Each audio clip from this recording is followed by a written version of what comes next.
Heads up. Good afternoon. I'd like to say happy birthday to one of our distinguished press corps members here, Suzanne Schaefer. I won't, I'm sorry I don't have any candles or cake, but I also want to call your attention to one announcement. Somebody you all know, Arnold Punaro, for a long time Chief of Staff of the Senate Armed Services Committee, has been nominated for promotion to Major General in the U.S. Marine Corps Reserves. He's currently the Commanding General of the 4th Marine Division in New Orleans. With that, I'll take your questions on Arnold Punaro or anybody else. Jamie. I wanted to ask you about a couple of things that the Iranian president said in his interview yesterday. Specifically, he said that Iran has no plans to build nuclear weapons and only wants to employ nuclear energy for peaceful purposes. He said, "We're not a nuclear power, do not intend to become one." Is there any evidence that Iran is importing technology that would give it the capability to produce nuclear weapons in the future? First of all, we agree that Iran is not a nuclear power. But we also believe that Iran is attempting to pursue the development of nuclear weapons technology. And we have discussed that with China and other countries who have been approached by Iran to supply potential components. So this is something we're watching. It's something that was alluded to in our report on proliferation, threat and response that was issued late last year. And I think there's a pretty good rundown in there of what we believe to be happening with the Iranian nuclear program. I would refer you to that. Well, can you give us any example of what kind of, is there any concrete evidence you can give us that Iran might in fact be trying to develop a nuclear weapons capability? I mean, is there a specific example in recent history or anything? Well, they are clearly trying to build reactors, and they're clearly trying to import reactor components and other materials to develop what we believe is the ability to create nuclear fuel, which would be necessary for a nuclear weapon. This is something that we've studied at some length, and we have very carefully monitored their efforts to buy components from countries such as Russia, China, and others. And we think that this would be an act of proliferation if they were to move towards building a nuclear weapons capability. It's a long process. It takes time, and how long it takes depends primarily on how much help they get from the outside compared to whether they have to develop this all indigenously. Clearly, if they could receive significant assistance and technology from other countries more advanced than they are, they could develop weaponry much more quickly than they could if they had to do it all on their own. But it is possible, scientifically and physically, for them to do it on their own. And what about the Iranian president's statement that that Iran does not support terrorism in any way? Is Iran still a suspect in acts of terrorism in the region, specifically, for instance, the bombing of Khobar Tower? First, we hope that these statements are in fact true, that Iran has no desire to become a nuclear power, and that Iran does not support terrorism in any way. We hope that this is a new policy for Iran that was being announced by the president. But there was a court in Germany that found Iranian complicity at the highest level of the government in terrorist acts in Germany. Our intelligence report showed that there is state-sponsored terrorism activities by Iran, and we think this is destabilizing. We think that it is not a sign of good faith dealings with other countries. Is there any evidence that Iran is in any way linked to the bombing at Khobar Towers at this point? Well, as you know, the FBI is still pursuing that, and they're the people who should speak about Khobar Towers. Also on Iran, the Iranian resistance here in the United States, well informed through sources in the military and in the Iranian government, says that Iran has now on the shelf one operational Shahab-3 missile capable of 1,400 miles, 1,400 kilometers of range and over a ton of payload. What is the Department's reaction to that, one? And second, Ken, it is also revealed by the same sources that the North Koreans, in conjunction with the Chinese, in collaboration with the Chinese, have helped produce these missiles and their guidance systems, which Iran cannot produce. And I would ask you, are the mentors not more advanced than the proteges being Iran? Usually mentors are more advanced than proteges. That's a fairly standard relationship, but I can't confirm that Iran does have a on the shelf a missile that could go up to 1,400 kilometers. I do know that they have shorter range ballistic missiles that go up to about 500 kilometers, and that they are trying to develop or procure longer range ballistic missiles of 1,000 kilometers or more.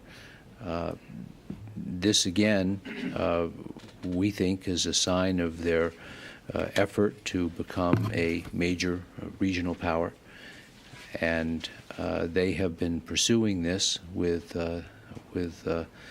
some persistence over the last year or so.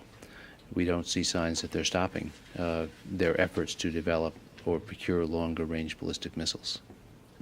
Yes, and any comment on the reflection of this intelligence, if it is correct, as to the capabilities of North Korea against that theater, especially Japan? Well, we also know that North Korea is working to develop longer range ballistic missiles as well. There's been no secret about this. They've been working on this program for some time. We think that in Asia, more than any other area of the world right now, which is afflicted by financial instability, and North Korea itself afflicted by starvation and an apparent breakdown of its economy, that they would be much wiser to spend their money helping their people, feeding their people, caring for their people, than building new weaponry that could be destabilizing in an area that's already looking at economic instability. But we also have, as you know, launched missile talks with North Korea to try to limit their export of missile technology to other countries. Ken, yes. Still in the Gulf, but a slightly different topic, and that is American forces in the Gulf. Any guidance on when ships, planes, and personnel might begin to look towards returning to the United States, U.S. ships and planes? There are no current plans to reduce the size of our force in the Gulf. We currently have almost 30,000 people in the Gulf. I think it's 28,900 or so, and 2 carrier battle groups, and I would anticipate that 2 carrier battle groups will remain there for some time, and that our forces will stay at about the current level. We've got 356 airplanes in the area. I'm sorry, the number of total forces is 29,800, which is mainly naval forces, but also significant Air Force and Army troops as well. Can I follow up on that and ask, can you be a little more specific when you say 2 carrier battle groups will remain there for some time? Has the decision been made to replace the Nimitz when it leaves? We will replace the Nimitz when it leaves, yes. I've heard reports out of Japan. So some time means, can you give me some... No. The President wants to maintain maximum diplomatic and military capability in the area. He has made it very clear that he wants to pursue to the end all diplomatic options, and that's what we're doing now. That's what the UN is attempting to do right now. We have succeeded diplomatically in several important respects. The first is UN inspectors are back in Iraq doing their jobs. Americans are serving on those teams. Secondly, the U-2 flights are continuing. There was one early this morning. Third, the sanctions remain in effect against Saddam Hussein for his failure to comply with UN Security Council resolutions. We believe that his primary goal from all of the toing and froing of the last couple of months has been to escape from the UN sanctions. And so far, the UN Security Council is even more unified in enforcing those sanctions than in the past. So he has succeeded in keeping the UN Security Council united behind the sanctions and united behind the demand that he has to comply with the UN Security Council resolutions. So why is it necessary to maintain the force structure that you have there now? Because he has not yet shown a willingness to comply totally with the UN Security Council resolutions. He has not yet allowed unfettered access to certain sensitive sites. That's still in negotiation between the UN and Iraq.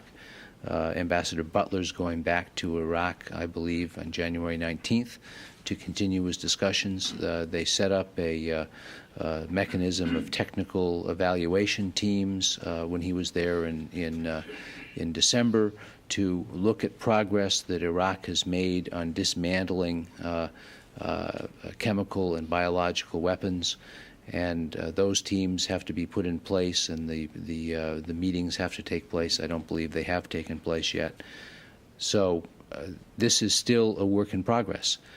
But while this negotiation is continuing diplomatically, it's important for us to show that we, the international community, remain determined to make sure that Saddam Hussein, one, does not move south again against his neighbors, as he has done in the past and threatened to do since 1990, and two, that the international community is determined to make sure that he does, in fact, comply with the UN Security Council resolutions, particularly the ones striving to end his weapons of mass destruction programs. I might take a minute here to make an advertisement for Bernie Rostker, who's appearing after me to discuss his report, his first annual report as the Special Assistant to the Deputy Secretary of Defense for Gulf War Illness, and he'll report on some of his findings and casework over the last year after I'm finished. After the advertisement break, can I ask you? Sure. Have U.S. forces or civilian dependents and Asian countries such as Indonesia and South Korea been put on alert for possible civil unrest in conjunction with the economic crisis? I'm not aware that has occurred. New subject. Yes. Hold it. Suzanne, since you're a special day for you, you certainly deserve to have a question. So I have a real hard one for you. Just to follow up, does that mean that the Nimitz will not be extended, that it will hold to its schedule to return on its deployment, and that a new carrier will be brought in to replace it? I anticipate the Nimitz will come out as scheduled within the next month or so. Has there been a decision made which I don't think there's a final decision that I can announce now on which. Out of Japan, and it might be the Independence. I'm aware of that, and I'll just have more to say on the replacement when the details are worked out. New subject. Yes. Researchers from Los Alamos National Laboratory are saying that they have computer models showing how impacts of large asteroids, like 3 miles in diameter, could generate waves that could devastate entire coastlines on several continents. And in fact, in their public release, and in talking to a gentleman yesterday, he called for a surveillance and defense system, which he said could prevent such a disaster. About a year ago, we talked about this very same thing in the briefing room. And you at the time said we didn't have the capability to spot asteroids whose orbits were changing far out in space, that you were developing such a capability, and that there was a working group set up. Can you give us an update on where that stands? A semi-update on where it stands. First of all, the that same article pointed, lest people get too concerned about this, that same article pointed out that that a large asteroid, 3 miles in diameter, lands on the Earth about once every 10 million years. To further clarify, he also said that there's a 2% chance each 100 years, which is a little greater odds.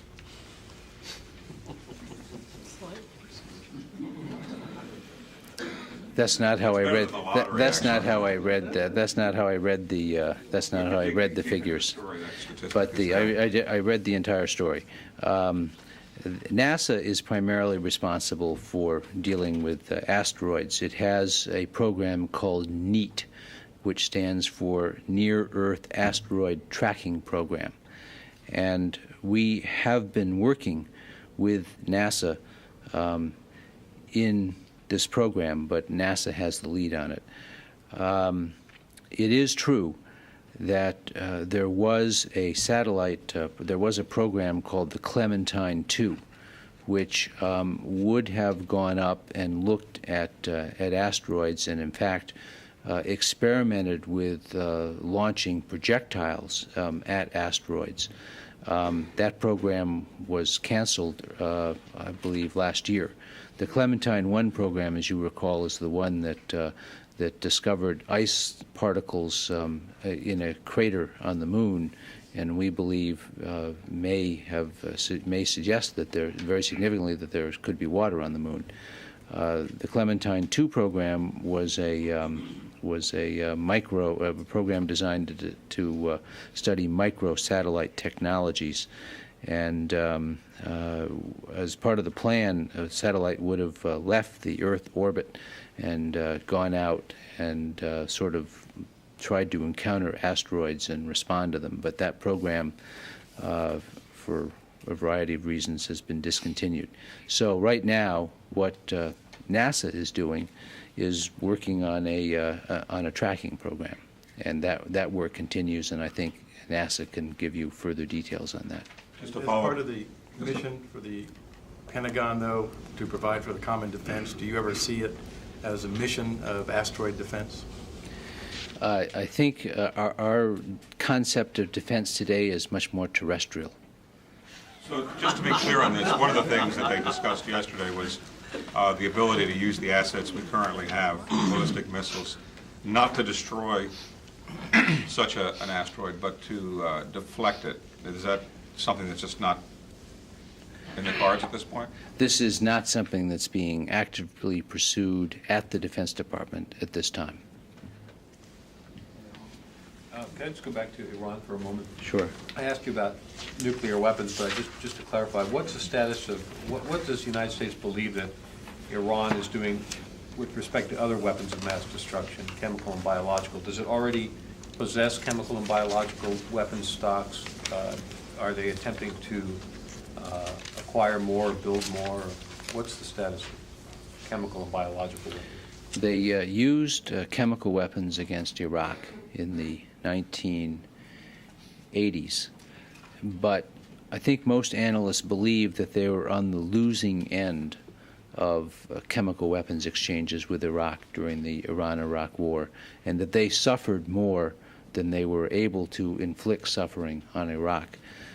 This appears to have colored Iran's views of chemical and biological weapons, but particularly chemical weapons, and we believe that they are working hard to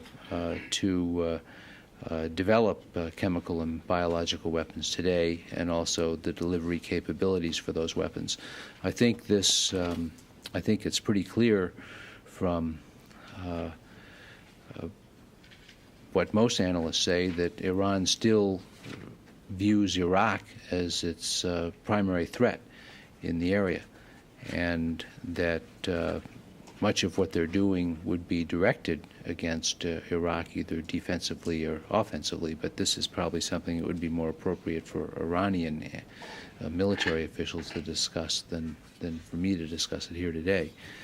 But we believe that they are working to develop the capability, enhance capabilities for both chemical and biological weapons. I might say that that their most active military program over the last couple of years has been to increase their anti-shipping capability in the Gulf area, particularly around the Strait of Hormuz. And they have either deployed or tested a range of anti-ship cruise missiles, and they, last year alone, tested anti-ship missiles launched from patrol boats and also launched from the air. And those missiles add to the capability they already have of land-based anti-ship cruise missiles. Didn't the United States get an agreement from China to stop exporting some of that technology, and is China adhering to that agreement, and is that a subject that Secretary Cohen will be discussing on this upcoming trip? Well, certainly Secretary Cohen will discuss the broad issue of proliferation on his trip, as he does on many of his trips. It's a crucial issue to this department and this government more broadly. The primary agreement on non-proliferation, as I recall, reached between President Jiang Zemin and President Clinton dealt with the export of nuclear components to Iran. And China did agree to stop new exports, and I'm sure that they'll discuss that agreement and review the progress under it. Yes, Brian. Sure. Do you have an update on the search for an Army Secretary? I don't. It's a good question. I'll try to get some information on that. Yes. Is Saddam Hussein better off after the standoff with the UN, or is his position been weakened? Well, I think that his position is weakened every day the sanctions continue. So to the extent that the sanctions are continuing and show no signs of abating, he's worse off. Yes. I'd like to follow Jamie's question on nuclear weapons development by Iran. I understand about 3 years ago Iran was trying to buy nuclear high-grade enriched uranium from Kazakhstan. They've been trying to buy advanced MiGs capable of delivering nuclear weapons. Ken, isn't there sufficient evidence that Iran is trying to become nuclear capable or nuclear equipped to say that Mr. Khatami yesterday was just blowing smoke? Well, we're hopeful that that what he said is correct, that they have no desire to become a nuclear power or develop nuclear weapons. That would be very good news. And we've always said in response to Iranian statements that actions speak more forcefully than words.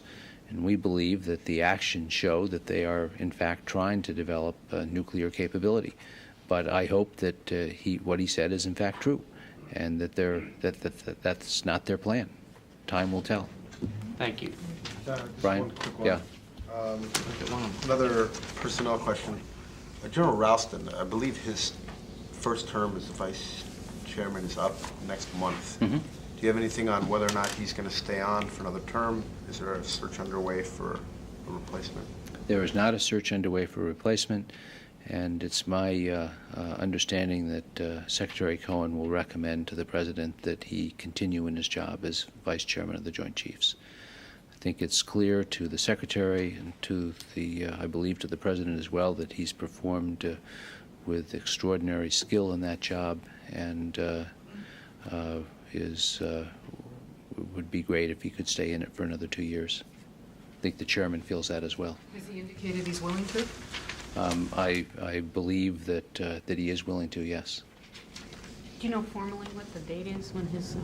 I believe it's the end of February, perhaps the very end of February, the 28th.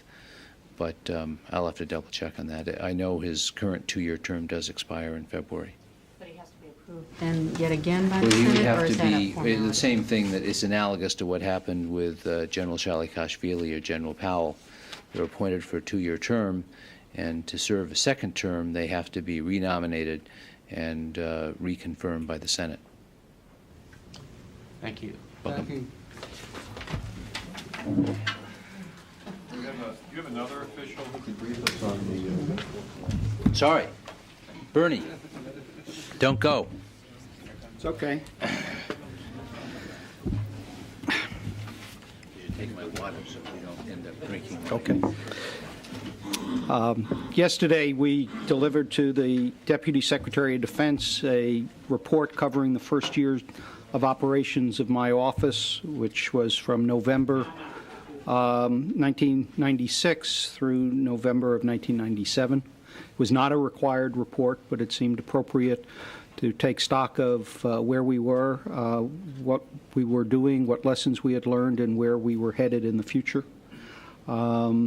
The report covers a wide range of activities, and I would highlight for you really the lessons learned for the future, which deal with maintaining, developing and maintaining the credibility of the department on issues like Gulf War illness, how to better account for what happened on the battlefield, and how to better protect our troops on the battlefield of the future.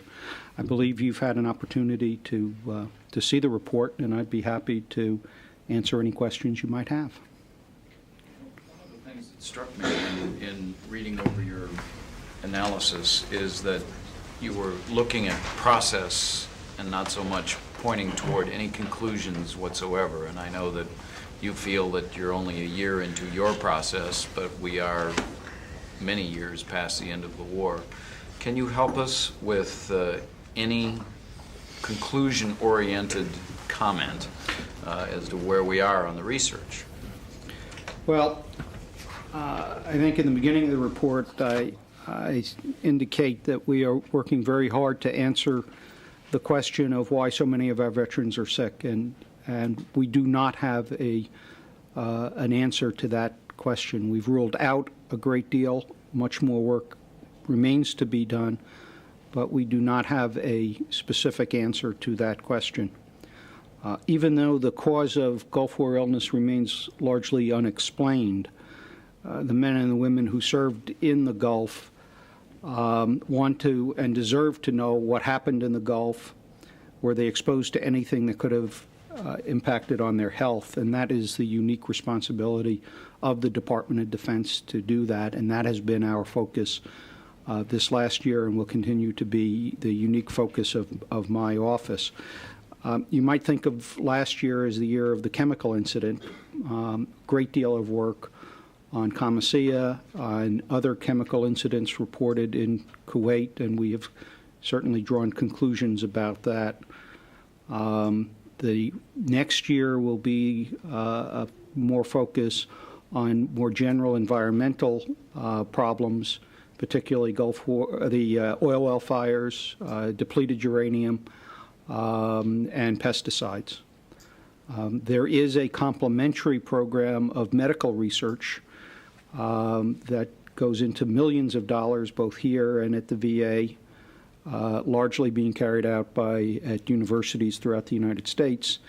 And they are looking at a whole range of potential causes, with an emphasis in last year's funded research on the low-level chemicals and the possibility of contamination from multiple sources. So we very much are working on what happened in the Gulf, and the medical community continues to work on the issues of what is the likelihood that illness would result from various exposures. You've lived, slept, and breathed this now for a year. Do you today feel with any great deal of confidence that you will ever be able to come up with an answer to what has caused this?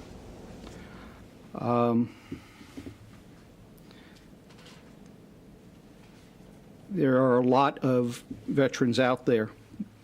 It is quite clear before we started, and our experience just reinforces this, that there is no Gulf War syndrome. There is no single cause. The epidemiological patterns don't suggest that. The exposures don't suggest that. But there are, and we recognize veterans who are ill in ways we can't explain.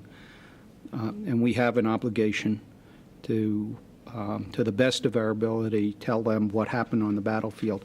And I've always stressed that it's not just for them, because if we can't explain what happened in the Gulf and we can't develop those lessons, then we're bound to relive them with future generations of soldiers. So the work we do on chemical exposures, on low-level chem, on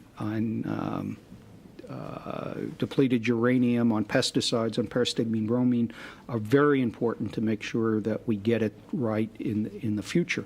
That mean no change from what we're doing now, but that is not a foregone conclusion, and that's why we are intensely looking at these issues. Do you have a better feel for how many veterans really are sick for reasons that you cannot explain? I know in your past reports you divvy it up, but you're always reluctant to give us a number because you say you don't know a number. How do we?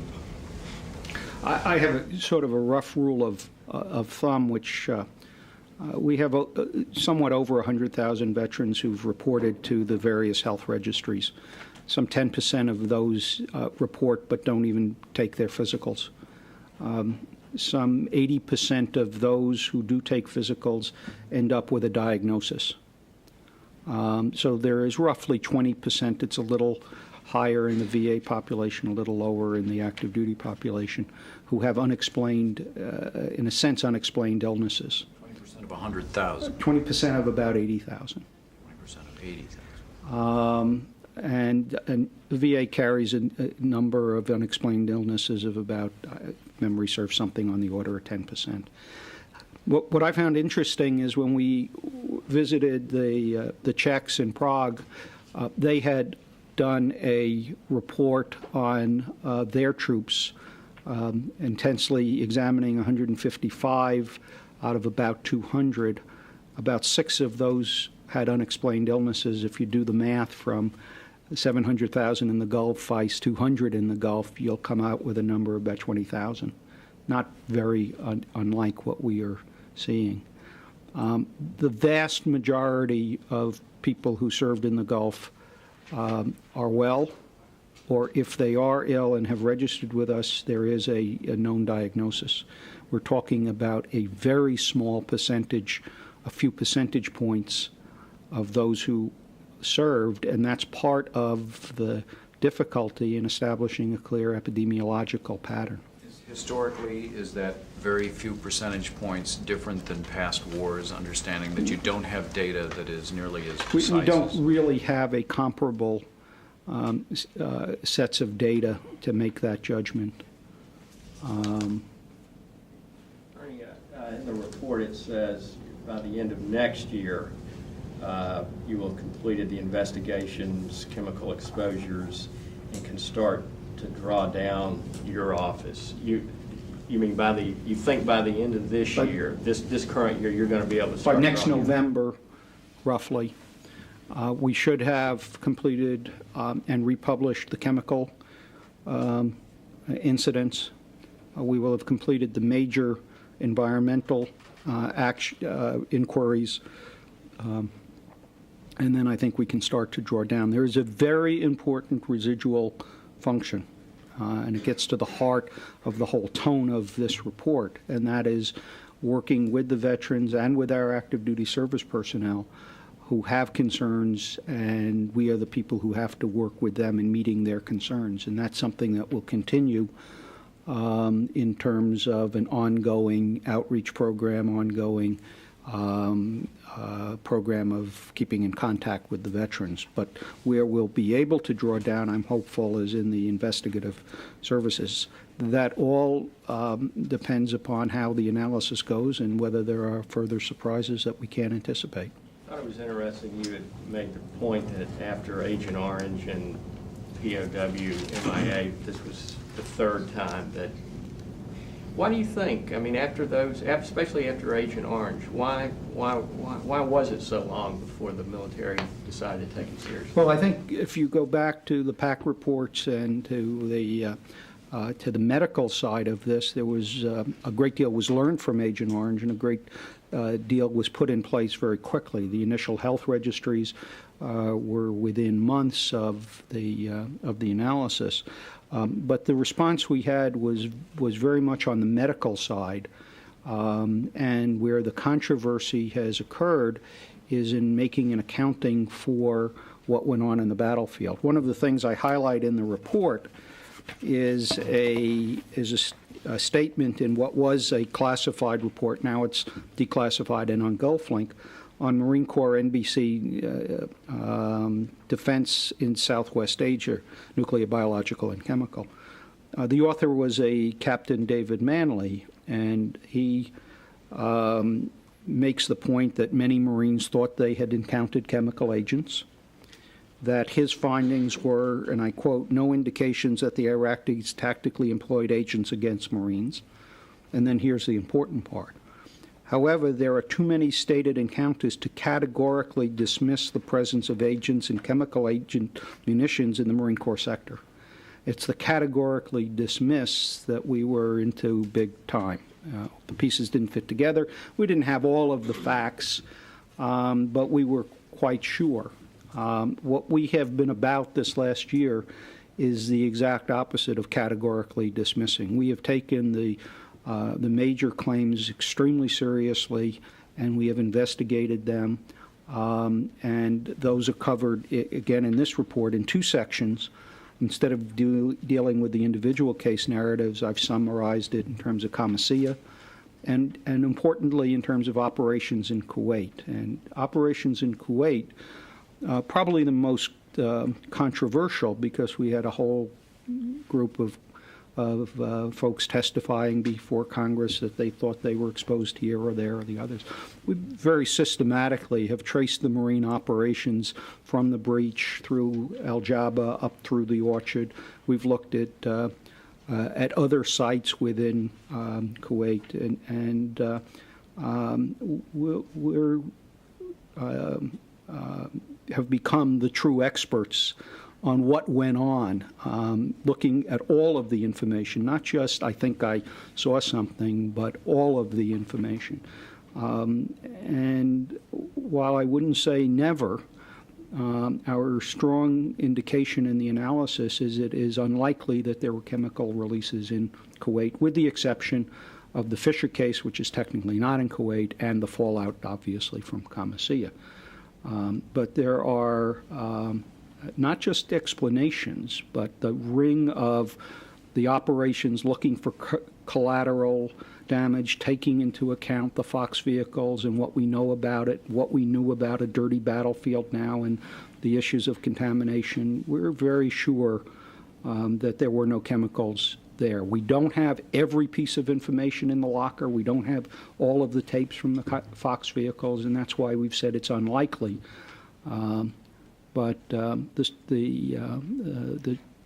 clear indications are that there were no other chemical releases in Kuwait, subject to continued analysis of cases that we have not done. That's an important part of not making categorical dismissals. Yes, David. Well, you said that there's no cause that you found yet. You said you can rule out some things. Well, list the things you can rule out now. Well, I think in terms of the wide exposure, there are people who are ill who, at this point, we do not believe were exposed to any chemicals, even at low levels. There are people who are ill who were exposed, but there are many, many more people who, from the Qamishiyya, were exposed and are not ill. So we continue to press forward on the low-level chem. It's an important area to understand. But right now we see no correlation between patterns of illness and the exposures from Qamishiyya, and we don't see other exposures for any other epidemiological work. That would be a major issue. We still have to go with things like pyristigmine bromide, DU, pesticides. That's what's coming up this year. Yes, David. Have you found any correlation between where these 20% of 80,000 were deployed?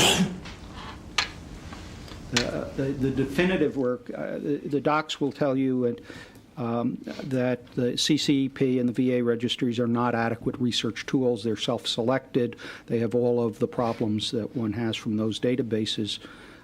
To generalize, the VA is engaged in a much more scientifically developed, large-scale survey, and will have better answers when that work is completed. Right now, Right. seems to be a random factor. And you'll remember in the case of Camisea, we had the responses from the 20,000 people who were within 50 kilometers of Camisea, and there were no correlations to those under the plume or not under the plume. But all the 20% were deployed in the Gulf. The 20% of the We're talking 80,000. about people who were deployed, Dana, yes. You mentioned the checks before. What other countries are you working with, and do those countries have the same percentage of problems with their veterans? We have in the last 6 months visited the Czech Republic, France, England, Kuwait, Saudi Arabia, Egypt, Israel. The Brits have a problem. It parallels us, and we do a lot of work with them. In fact, there'll be a case narrative that will come out on the girls' school case. That may have meaning to you. It will be a joint product between ourselves and the Ministry of Defense in Britain. The French, I believe, have been cooperative.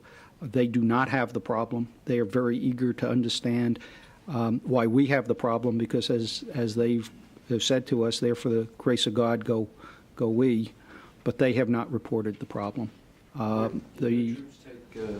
Yes, they did take. They did. There had been discussions that they had not. We were able to confirm. In fact, when they didn't get an order to take it, but when they went to collect it, they clearly had troops had taken it, and one of the senior colonels that we dealt with in France said, "Oh, PB, very good. I took it every day." So there was firsthand support.